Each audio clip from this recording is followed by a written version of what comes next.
All right, so what we're going to deal with here in lesson 3 is arc length and area of a sector. So arc length you already know. Okay, this is our arc right here.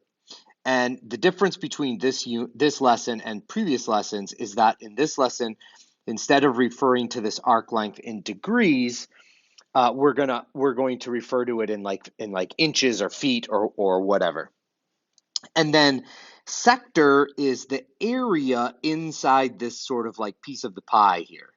So this is called a sector, and we're going to be looking for the area of that sector, okay? And this is all going to come down to proportions because we know how to find the circumference of a circle and we know how to find the area of a circle. And because of those two things, we're able to set up proportions to find pieces of those. Now, before we get into actual some calculations here, you need to learn that there's a new measure of angles and, well, in particular angles, called radians. Okay, and what a radian is it's a measure of an angle compared to its radius.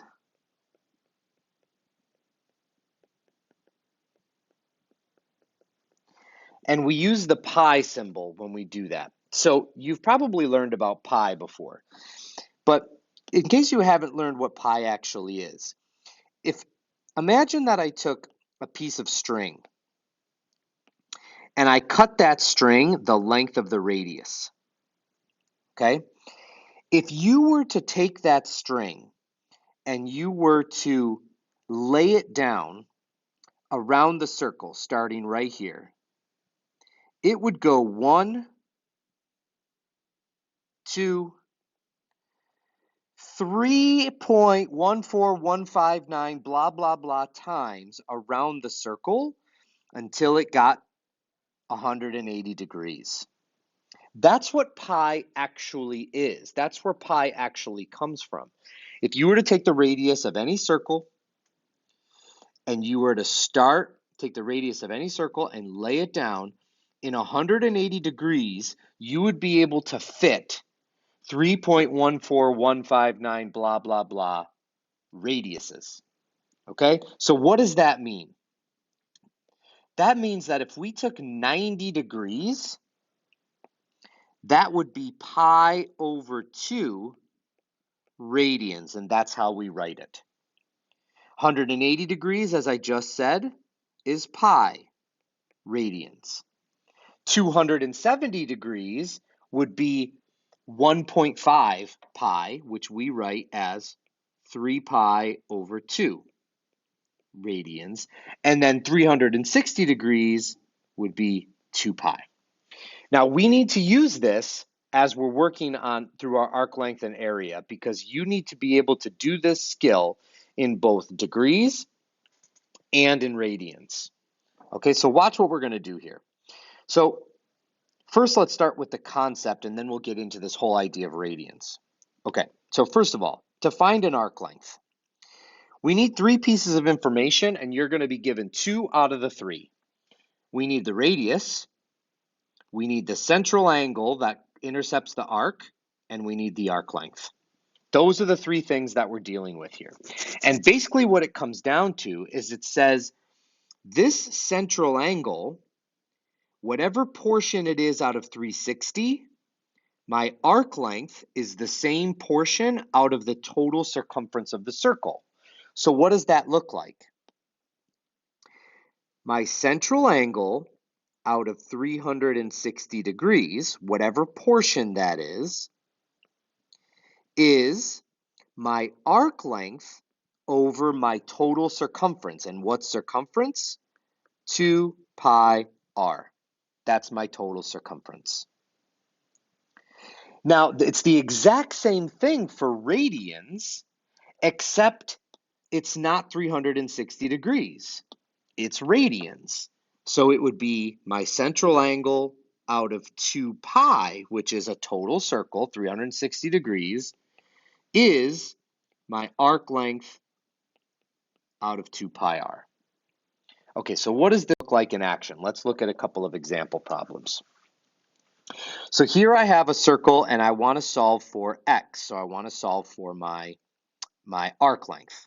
Okay, so my central angle out of 360 degrees is my arc length out of 2 pi r. Now I know to use this formula because I noticed that my central angle is in degrees, which means we're working in degrees. Okay, let's substitute in what we know. Theta is 83 out of 360 equals, x is what I'm looking for, out of 2 pi times 3. Okay, so 2 pi times 3 is going to be 6 pi. And now how do I solve this? Well, you cross multiply. So 360x equals, I'm going to keep things in terms of pi for as long as possible. That means keep pi in your answer. Don't put it in the calculator. So I'm going to do 83 times 2 times 3. That gives me 498 pi. Oops, I forgot an x over here. I'm sure you guys noticed that. This needs to be 360x. And how do I get x by itself? Divide both sides by 360. So I cross multiply here, divide both sides by 360. And now I'm going to put it in the calculator, and let's round to the nearest tenth. So in the calculator, I'm going to put 498 pi. Pi is second caret. Divided by 360, and if you round to the nearest tenth, this becomes 4.3, and I'm dealing in inches. I know I'm dealing in inches because of this guy right here. So there you go.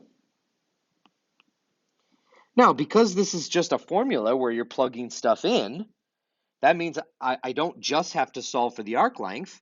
In this case, I can solve for the angle. And I want you to notice that my arc length is in radians. I know that because I have a pi symbol here. That is an indication that we are in radians.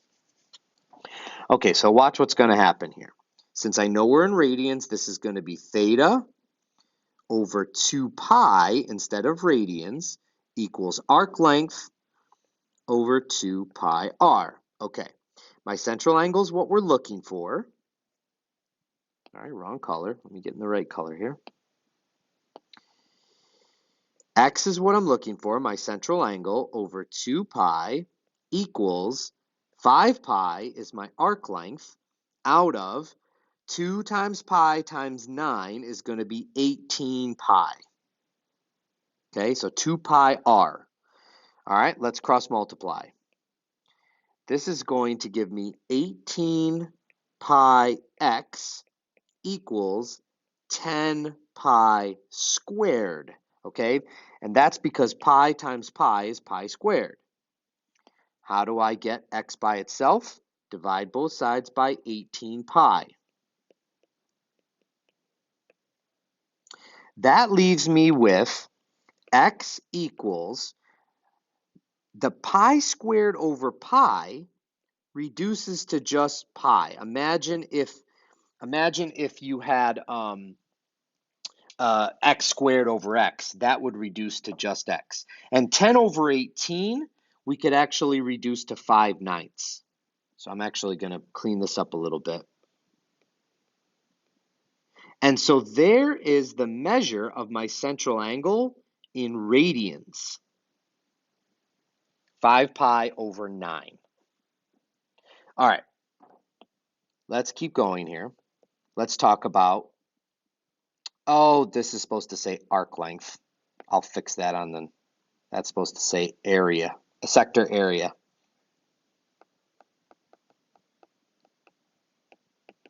All right, here we go. It's the same exact concept.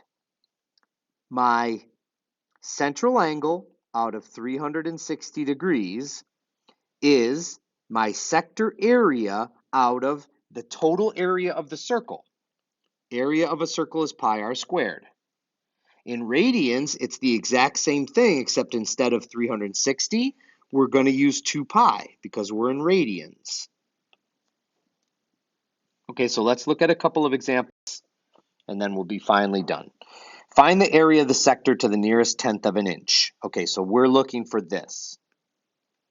All right, so I notice these are the exact same two problems from before, or similar. I notice that I'm in degrees, so I'm going to use my degree measure.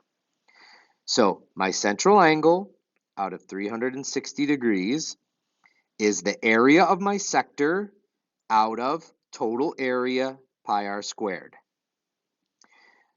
What's my central angle? It's 83 degrees out of 360 equals my area is what I'm looking for out of my total area, pi r squared. R is 3, so this is 9 pi. Pi r squared. Cross multiply. 360 times A equals 83 times 9. 747 pi. How do I get A by itself? Divide both sides by 360. And my area is 747 pi. I put the number in here. 747 times pi. I actually put that in, and then divide it by 360. And that gives me 6.5 inches squared is my units here. Okay, so now let's look at a similar question, except we'll deal with radians. Okay, so they're telling us that the area of this sector is 5 pi feet squared, and what is the value of x in radians? Okay, so here we go. So since I'm in radians, this is going to be my central angle over 2 pi is my total area over pi r squared. Okay, so let's plug in. I'm looking for my central angle. I don't know what that is. Over 2 pi equals my area of my sector, which is 5 pi, over my total area, which is pi r squared, which is 4 squared, so that's 16 pi. Cross multiply and solve. So I get 16 pi x equals 10 pi squared. Divide both sides by 16 pi. And I'm left with x equals 10 over 16 is 5 over 8. Pi squared over pi is pi. And so there's my radians. Now I want you to notice, let me wrap this up now. I think you hopefully have the idea. I want you to notice that whenever I give my answer in radians, I don't turn it into a decimal and I keep pi in the answer. Whereas when I'm giving an answer in degrees, I go ahead and change it into a decimal if necessary, and pi is not part of the answer. So that is true all the time. When you give an answer in radians, you keep pi in the answer, and you just leave it as a fraction. Just simplify it as much as you can. And that's about it. Now you can go ahead and practice, and we'll go from there.